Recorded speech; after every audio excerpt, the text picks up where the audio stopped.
capacidad.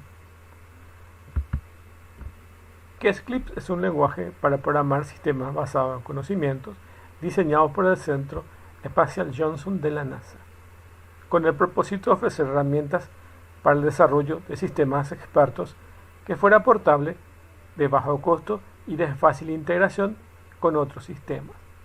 Para facilitar estos objetivos, Eclipse está programado, como les dije, en lenguaje C, y existe una versión de Eclipse que también puede ser utilizada con el lenguaje Java o lenguaje Ada. El lenguaje Ada más o menos viene a ser como el lenguaje Algol o lo que es después se llamaría el Pascal, o sea que tiene otras estructuras que difieren un poco del lenguaje C. Eclipse soporta 3 tipos de paradigma de programación. ¿Qué es lo que hoy todas las herramientas tienen? La programación orientada a objetos. Entonces este lenguaje es orientado a objetos. ¿Cuál es una de las características de Lisp, del lenguaje Lisp? Acuérdense que Eclipse es un derivado de Lisp, por lo que también hereda su capacidad de lenguaje basado en funciones. Entonces también tienen funciones. Y como ven aquí, dice que puede ser programado porque puede ser basado en reglas, como el lenguaje Prolog. Puede ser orientado a objetos como los lenguajes tradicionales y procedural como cualquier lenguaje que tiene una subrutina. El lenguaje de programación procedural es sintácticamente muy parecido a Lisp. Como ven aquí, es un derivado de Lisp. El lenguaje orientado a objetos, que también Lisp es orientado a objetos, por lo que también hereda esa capacidad. Y a esta herramienta se le llama COOL, Eclipse Object Oriented Language, y es muy parecido a Close, su hermano mayor del Common Lisp Object System, que es la orientación a objetos del lenguaje Lisp. Son muy parecidos a las estructuras de datos que manejan otros lenguajes como el C o como Java, que acuérdense que básicamente, aunque le llamamos clases o objetos, son estructuras de datos y que tienen embebidos punteros. Algunos, como el lenguaje C, se puede evidenciar a simple vista sus punteros, pero otros lenguajes esconden esa capacidad, esconden que son punteros. O sea, internamente, evidentemente, todos se manejan por punteros, pero están escondidos para que al programador le sea más fácil encarar los trabajos y no pensar tanto en punteros. ¿Qué les quiero decir? Que la orientación de objetos no es nada más que una estructura de datos, de listas enlazadas, por ejemplo, y en esa lista enlazada tiene los dos elementos. Tiene una porción de datos, como cualquier estructura de datos, y tiene también un puntero. ¿Un puntero a qué? Un puntero a una porción de código. Acuérdense que siempre las computadoras tienen un área de datos y un área de instrucciones. Es eso mismo. Un lenguaje orientado a objetos no es nada más que una caja donde tienen en una parte el segmento de código y el otro el segmento de datos. Un área exclusiva para datos y otro para código. Y generalmente esos son punteros. Y tienen una lista enlazada para poder manejarlo. Acuérdense que son estructuras dinámicas, por lo que uno puede crear varios objetos a partir de una definición de clase que es una estructura, un struct. Bueno, entonces vemos que estas son las características del lenguaje Lisp, aunque en la realidad dice incorpora características de otros lenguajes como Smalltalk. Smalltalk es uno de los lenguajes que se inició prácticamente con la orientación a objetos y se lo utilizó para las Macintosh, para programar dentro de las Macintosh. Entonces tiene un fuerte arraigo de orientación a objetos. Esta es la práctica que nos centraremos en lenguaje basado en reglas. Podemos programar, como vemos, en otras formas, pero nos vamos a centrar en su capacidad de programación en reglas. Es decir, que una base de conocimiento está compuesto de hechos y reglas y un sistema de inferencias. El sistema de inferencias del Prolog es más cerrado, nosotros no vemos qué tiene internamente, pero en cambio el Eclipse nos permite desmenuzar esos elementos, nos permiten entrar y bucear dentro de esa estructura, y les voy a mostrar en esta clase cuáles son esas estructuras que tienen. De hecho, cuando uno entra en la misma herramienta de Eclipse, le va a mostrar ciertas ventanas, y esas ventanas son los que les voy a mostrar enseguida. Lo que yo les voy a mostrar ahora en gráfico, ustedes lo pueden ver dentro de la misma herramienta como ventanas. Y lo único que van a ver aquí es la interacción entre una y otros de sus elementos que tiene aquí. Bueno, vamos a ver cuáles son los componentes. Estos componentes son los componentes del sistema de inferencia de Prolog, de Eclipse. Tiene una memoria de trabajo y es la que contiene en sí los datos, y se contienen los datos que representan el estado sobre los cuales se van a realizar la inferencia, que son la aplicación de los operadores. Entonces tenemos una memoria de trabajo que contiene los datos y representan el estado y sobre los cuales se van a hacer las inferencias, que son la aplicación de los operadores. Otro de los componentes es la memoria de producción, que es el conjunto de reglas de los operadores que expresan mediante sentencias en forma if, precondition, then action, que nosotros conocemos como if, pero son condición, acción.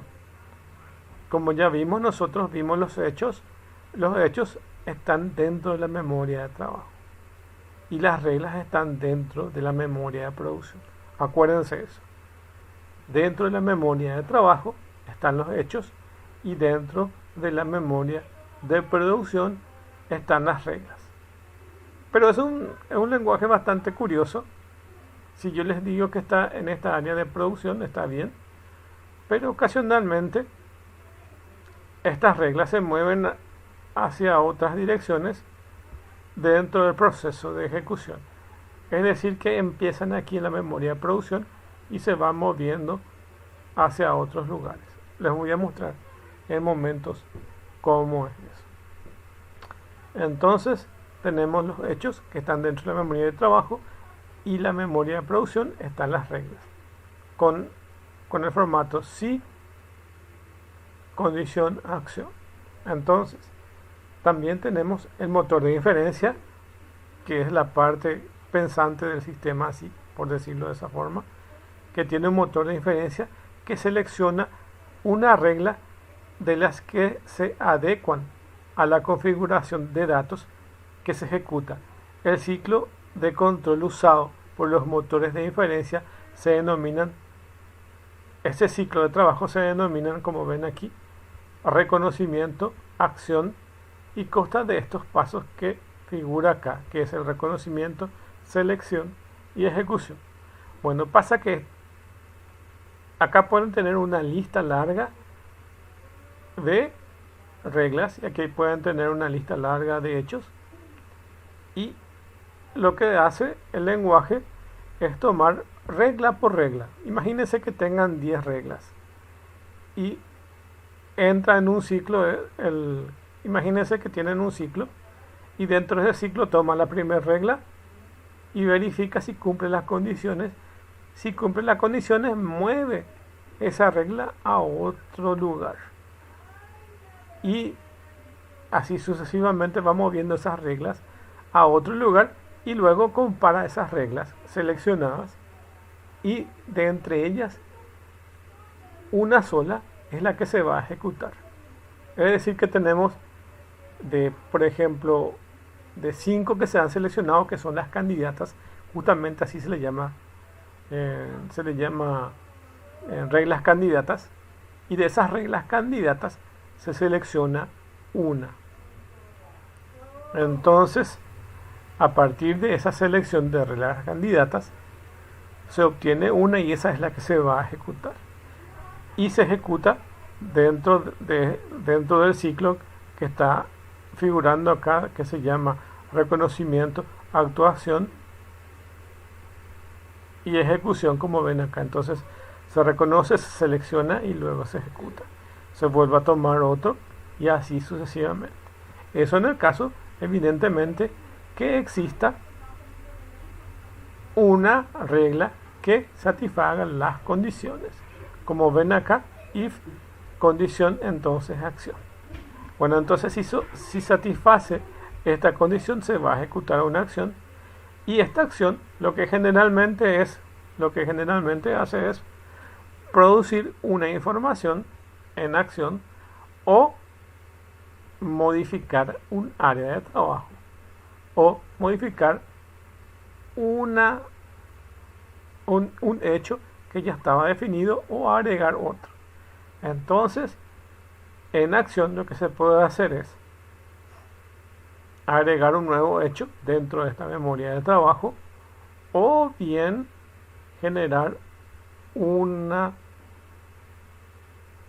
nuevo hecho, o modificar un hecho o agregar un hecho dentro de la memoria de trabajo. Ese es el procedimiento. Voy a continuar leyendo. Entonces, como estaba acá, el ciclo de control usado por los motores de inferencia se denomina ciclo de reconocimiento, actuación, y consta de los siguientes pasos. Uno es el reconocimiento, dice. El motor de inferencia encuentra todas las reglas aplicables al contenido de la memoria de trabajo en el ciclo actual mediante la comparación de los elementos en la memoria de trabajo en la parte de precondición de reglas. Entonces, lo que va a revisar son cada una de las reglas si cumplen esta precondición. Si cumple esta precondición, evidentemente se selecciona, como ven acá. Primero se reconoce este sí, este no, este sí, y luego se selecciona. Entonces, en la parte de selección dice, solo las reglas que satisfacen el contenido actual de la memoria de trabajo son candidatas a ser ejecutadas, denominándose al conjunto de estas reglas conjunto conflicto. Así se le denomina al conjunto de las reglas candidatas. ¿Y por qué conflicto? Porque conflictúan entre ellas. Porque supónganse que existan tres condiciones que se cumplen, tres precondiciones que se cumplen, y esas pasan a ser candidatas. Ese es dentro de la selección. Bueno, pero solamente una de ellas es la que se va a ejecutar. Entonces todas esas reglas entran en conflicto, por eso se quedan almacenadas dentro de este conjunto conflicto, que ya les adelanto que dentro de la herramienta se denomina agenda. Todas estas reglas se quedan guardadas dentro de algo que se llama agenda, o también se le llama conjunto conflicto, o también se las denomina que son las reglas candidatas. O sea, estas reglas candidatas son las que forman este conjunto de reglas, este conjunto de reglas que son conjunto conflicto, y se guardan dentro de la agenda. Entonces, todas estas candidatas están dentro de la regla, dentro de la agenda. Y dice, el motor de inferencia selecciona una regla del conjunto conflicto para ser ejecutada en cada ciclo. Y así como les dije, yo voy seleccionando todos los que cumplen esta precondición y los voy guardando en la agenda, o estas reglas pasan a ser candidatas y están dentro de este conjunto conflicto. De este conjunto conflicto se toma una sola y se va ejecutando. Y como es un ciclo, se hace en forma iterada y se van revisando si no existen más reglas que cumplan tal condición. Les voy a mostrar el gráfico para que se pueda entender. Acá tienen el gráfico, dice: el motor de inferencia ejecuta este ciclo repetidamente hasta que no haya reglas en el conjunto conflicto o se detenga el sistema explícitamente, predeterminando el número de ciclos que se van a ejecutar o mediante la instrucción de parada en la parte de acción de la regla. Entonces también se pueden parar. Este es el ciclo. Tenemos los hechos en la memoria de trabajo y las reglas. ¿Dónde tenemos las reglas? Las reglas tenemos en nuestra memoria de producción. En nuestra memoria de trabajo tenemos los hechos y en nuestra memoria de producción tenemos las reglas. Entonces tenemos los hechos y las reglas. Luego estas reglas van a usar los hechos que están acá para ser evaluados. Si se cumple esa condición, entonces pasa a cargarse en la agenda o lo que se llama conjunto de conflicto. Entonces aquí tenemos un número X, una lista de reglas que entran aquí, y de esas reglas solo una se va a seleccionar para que se vaya a ejecutar. Una vez que se ejecuta, entonces puede cambiar la memoria de trabajo, puede agregar un nuevo hecho o modificar el hecho y de vuelta al ciclo para su ejecución. Entonces hace todo otra vez el proceso, verifica cuáles son las reglas candidatas. De las reglas candidatas todos entran al conjunto conflicto. De ese conjunto conflicto solo se va a seleccionar una para su ejecución. Se modifican los hechos que están en la memoria de trabajo y así sucesivamente.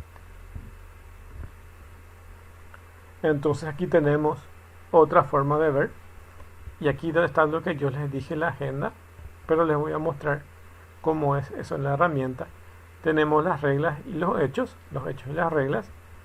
Estos se equiparan los patrones si se cumple lo que está en las reglas, entonces se guarda en la agenda, y aquí del conjunto conflicto se va a seleccionar uno que va a hacer el disparo y se va a ejecutar, y que va a hacer ese disparo, va a modificar a los hechos, ya sea agregando un nuevo hecho o modificando algún valor de ese hecho. También el disparo puede incluir alertas, o también pueden incluir informes o otro tipo de interacción, pero generalmente lo que más hace es modificar a sus hechos. Entonces aquí por aquí también podemos tener otros caminos, que es por ejemplo para mostrar informes en la pantalla o para hacer algunos cálculos.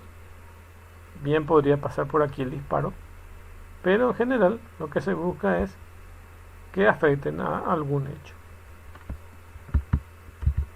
Bueno, aquí tenemos un ejemplo, como ya vimos una vez, tenemos una representación de hechos. La forma más fácil es la que figura aquí, y dice cada hecho. Hay varias formas de definir hechos, vamos a ver. Dice cada hecho consta de un nombre de relación, que en este caso ese nombre de relación es persona. Voy a ver si puedo marcarles para que se entiendan. Esta es la relación, voy a marcar con el mismo color. Esa es la relación. Entonces cada hecho consta de un nombre de relación, en este caso es persona, seguido por 0 o más atributos. Estos son los atributos. Vamos a ver si puedo marcar de otro color. Estos son los atributos. Ese es un atributo, y esto también lo es evidentemente. Este también es un atributo.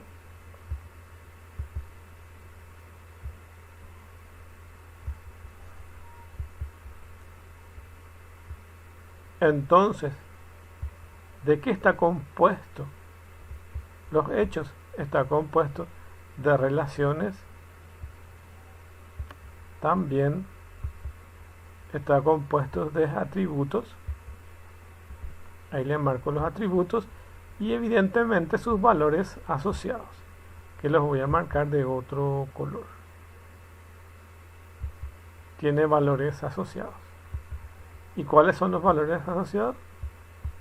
Esto que estoy pintando de este color.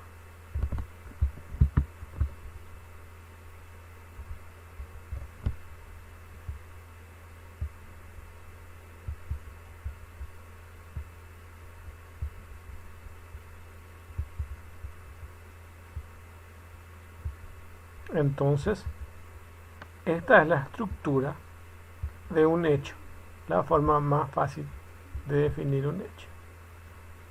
Entonces, dice, cada hecho consta de un nombre relación, aquí tiene nombre relación, seguido por 0 o más atributos. Todos estos que están en rojo son sus atributos, pero cada atributo tiene unos valores asociados. Ejemplo, una persona tiene un nombre y el nombre de esta persona es Juan. Tiene una edad 32 años, tiene estudios de derecho, su profesión es abogado y su estado civil es soltero. Debajo de esta definición puede crearse esta misma estructura de persona, pero con otro nombre. Nombre Juan, nombre Carlos, edad 15, estudios colegio, profesión estudiante, estado civil soltero. Entonces así van a ir cargando para diferentes personas. Entonces eso se puede hacer. Otra forma de ver esto puede ser mediante lo que vamos a ver aquí con los assets o lo que vamos a ver con las plantillas. Entonces dice acá, cada hecho consta de un nombre relación seguido de 0 o más atributos con sus valores asociados, como vimos. Y vimos este ejemplo que está aquí. Dice, se denominan hechos ordenados a aquellos que no necesitan de plantillas para ser creados. Los hechos ordenados solo tienen un atributo y no precisan de un atributo nombre. Entonces, este ejemplo que estuvimos viendo nosotros, ¿qué es? ¿Un conjunto ordenado o es un conjunto no ordenado? Según la definición, esta forma de representar se denomina hechos ordenados. Hechos ordenados de esta forma. Y si no son hechos ordenados, están cargados en una plantilla. La plantilla es lo mismo que esto, solamente que es más generalizado y pueden albergar otros tipos. Es decir, como más o menos sería como definir un tipo de dato y luego recién de que se define el tipo de dato nosotros vamos a crear una variable que va a contener esos valores. Esto viene a ser lo mismo, o como crear una clase y luego recién cuando voy a instanciar voy a crear un objeto. Entonces, esa forma de ver cómo crear un objeto y crear una clase es lo que se denomina una plantilla. Y vamos a ver eso. Se denomina hechos ordenados a aquellos que no necesitan de una plantilla. Este no es una plantilla. Los hechos ordenados solo tienen un atributo y no precisan de un atributo nombre. Este sí es una plantilla. Y para hacer una plantilla se escribe def template. Ustedes saben que el template es plantilla. Def template es definir plantilla y requieren un nombre de esa plantilla. En este caso, ese nombre que está ahí es de persona. Este es una explicación opcional. Es opcional acá. Y aquí se denomina slots a cada uno de ese conjunto de atributos. Entonces, se denomina slot nombre y se le pone el tipo de datos. Slot de edad es lo mismo que el otro, pero en un formato más largo. Rango que puede ser de 0 hasta algo que no conocemos. Entonces, en cada slot se colocan los datos. Pero donde se acaba solamente ven una estructura. A esta estructura hay que cargarle los datos y esos datos se le cargan con asset, que es otra sentencia que nos ayuda a cargar esos valores. Entonces aquí con estos assets cargamos los valores de nuestra plantilla y es muy parecido a cargar en esta estructura, es muy parecido a cargar en esta estructura, solo que aquí es más directo. Acá no necesitamos una plantilla ni necesitamos definir un tipo de datos que va a utilizar, ni un formato que va a cargarse, ni un rango que va a especificar, ni un tipo de variable que va a utilizar. Se carga directamente. Entonces acá hay que definir eso y luego aquí vamos a cargar con los assets. Asset persona, que es ese que definimos aquí. Persona es este que está aquí. Voy a marcar del mismo color para que se entienda. Y luego le ponemos los slots que están aquí. A ver dónde estaban.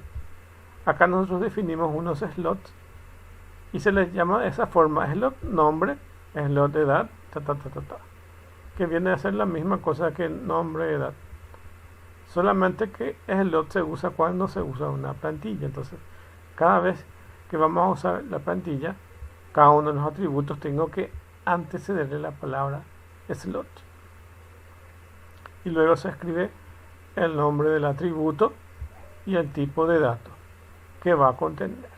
Esta es la estructura y donde se cargan esos valores se cargan aquí.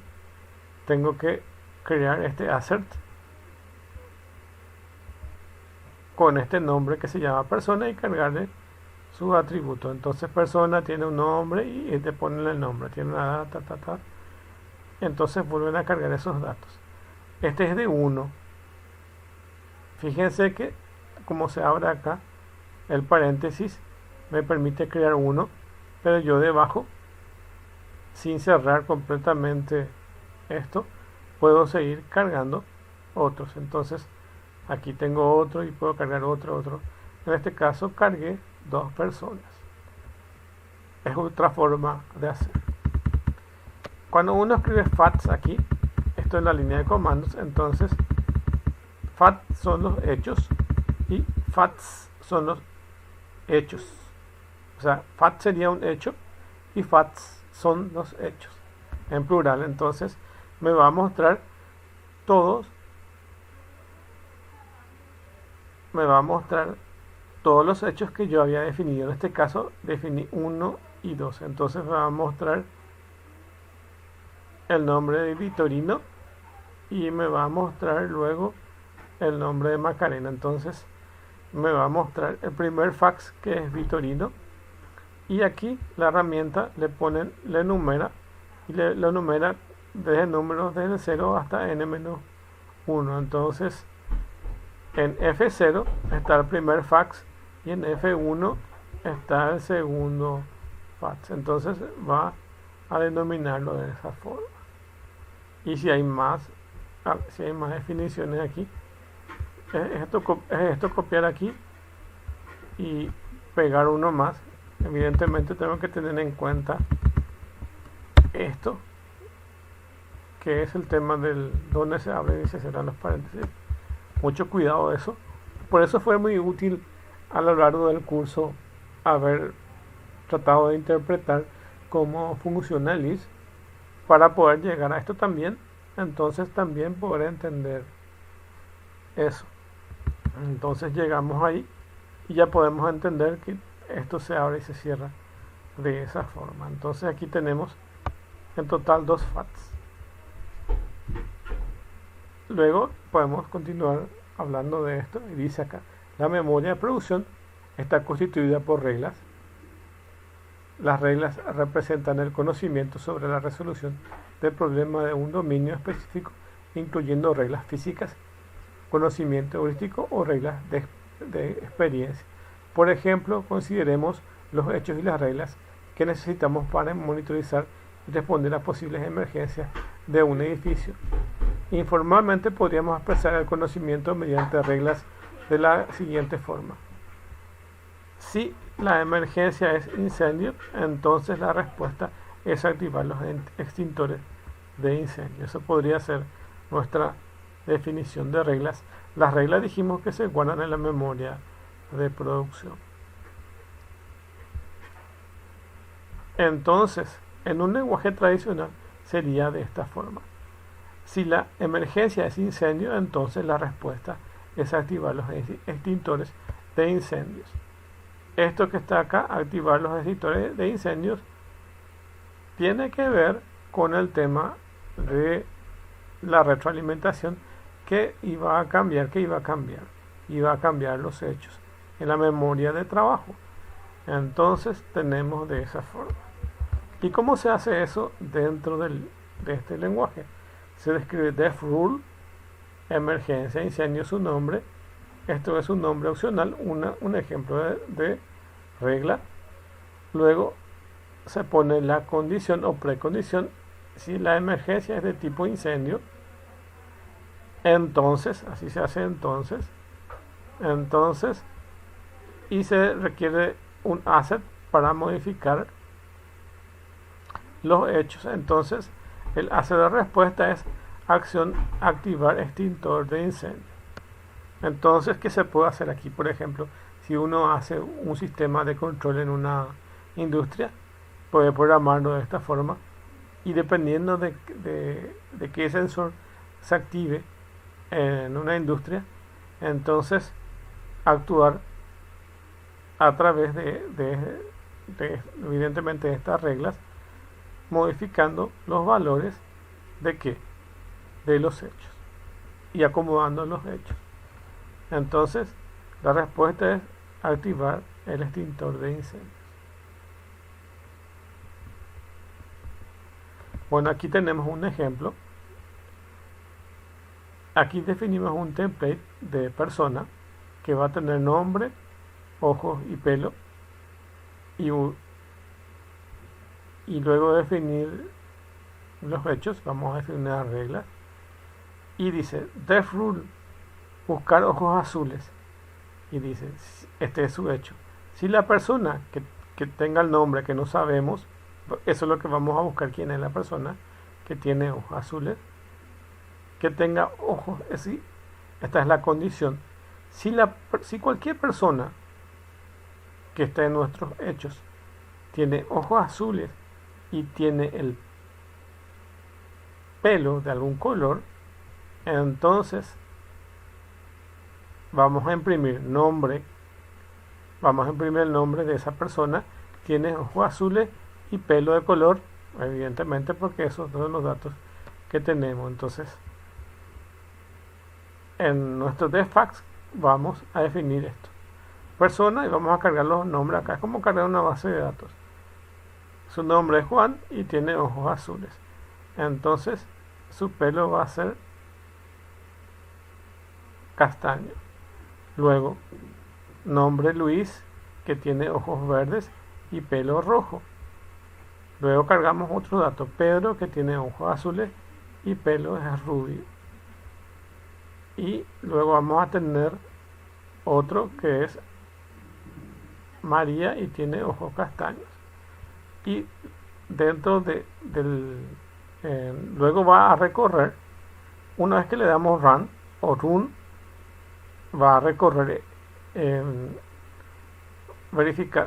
recorrer buscando, ¿qué va a buscar?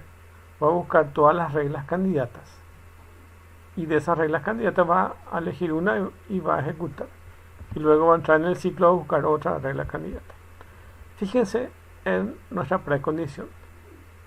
Nuestra condición dice que tiene que tener ojos azules, y vamos a buscar quienes tienen ojos azules. ¿Quién tiene ojo azul? Juan. Y otro que tiene ojo azul, Pedro. Entonces va a imprimir Juan tiene ojos azules y pelo castaño. Así va a colocar la herramienta. Luego va a ir bajando acá, este no cumple. Luego este sí cumple. Pedro, entonces el nombre que no sabemos va a ser Pedro, que tiene ojos azules, entonces se cumple esta condición. Y tiene pelo rubio, entonces eso nos va a mostrar. Y nos va a mostrar que Juan y Pedro tienen pelo de color. Juan tiene pelo de color castaño y tiene ojos azules. Digo, Juan tiene ojos azules, por lo tanto nos va a mostrar el nombre de Juan y que su pelo es castaño, según las acciones de esta regla. Y por otro lado nos va a mostrar el nombre de Pedro porque tiene ojos azules y nos va a mostrar que su pelo es rubio. Les hace recordar un poco a los que dieron la lógica de algún lenguaje. Es muy parecida, por ejemplo, al Prolog, solamente que desde otro punto de vista. Entonces se parece mucho a Prolog, pero es mucho más trabajoso escribir. En el otro es más directo escribir estas cosas. Bueno, y hasta aquí las clases, pero antes de terminar la clase voy a mostrarles cómo funciona esta herramienta. Antes que nada les quiero mostrar los módulos que tienen. Tienen un módulo main, que es este que figura acá, y es el cuadro de diálogo donde se ejecutan donde se ejecutan la parte de los comandos. Después tienen el DevRule Manager, y dentro del DevRule Manager van a ver todas las reglas que están disponibles ahí antes de la ejecución. Luego tienen los defags, que los defags les va a mostrar toda la cantidad de fags que hay, que son todas las definiciones de hechos. El listado de todos los hechos le va a mostrar aquí. Entonces aquí hay uno que se llama gente, que evidentemente ya ejecuté acá. Este es el defag que se ejecutó, que se llama gente, y devolvió true, devolvió verdadero eso. Luego tenemos Dev Manager, Dev Club, que no va a definir las clases, Dev Instancia, que es también de esas clases, y les dije que había una agenda donde se colocaban todas las reglas candidatas y luego se iba a seleccionar una de ellas. En este caso yo le di File Load y cargué el programa, y él me ejecutó eso y me mostró buscar ojos azules y me trajo ese resultado, que es el que estábamos viendo. Voy a cargar uno ahora, voy a cargar otro. Este es el de persona, creo que estuvimos viendo.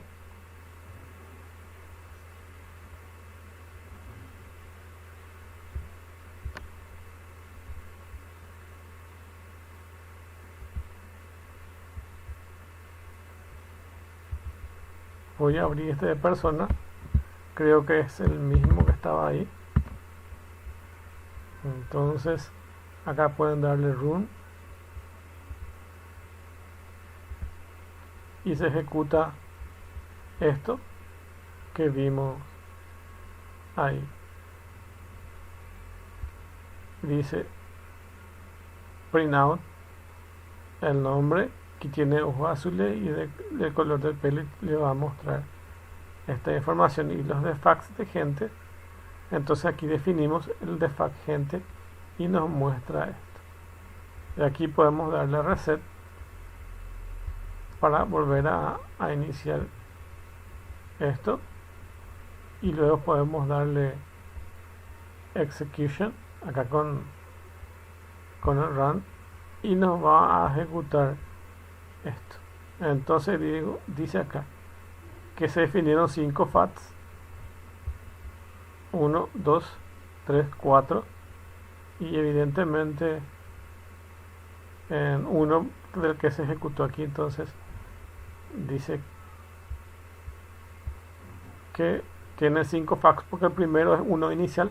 Evidentemente son 4 facts, pero hay uno que es interno a esta herramienta y que siempre está activo, entonces por eso cuenta 5. Dice que después se instanció uno que es gente, como muestra ahí. Luego se activaron 2. ¿Cuáles se activaron? Se activaron los 2 que tenían ojos azules. Y ven aquí, acá ven el resultado. Acá está el resultado. Para mostrarles que esto se ejecuta como tiene que ejecutarse, según lo que vimos. Entonces, yo les mostré teóricamente eso y ahora les muestro el resultado en la forma práctica. Entonces dice, Pedro tiene ojos azules y pelo de color rubio. Ese es el resultado. Y nos muestra que el otro es Juan tiene los ojos azules y pelo de color castaño. Entonces, así se forma todo esto dentro de esta herramienta.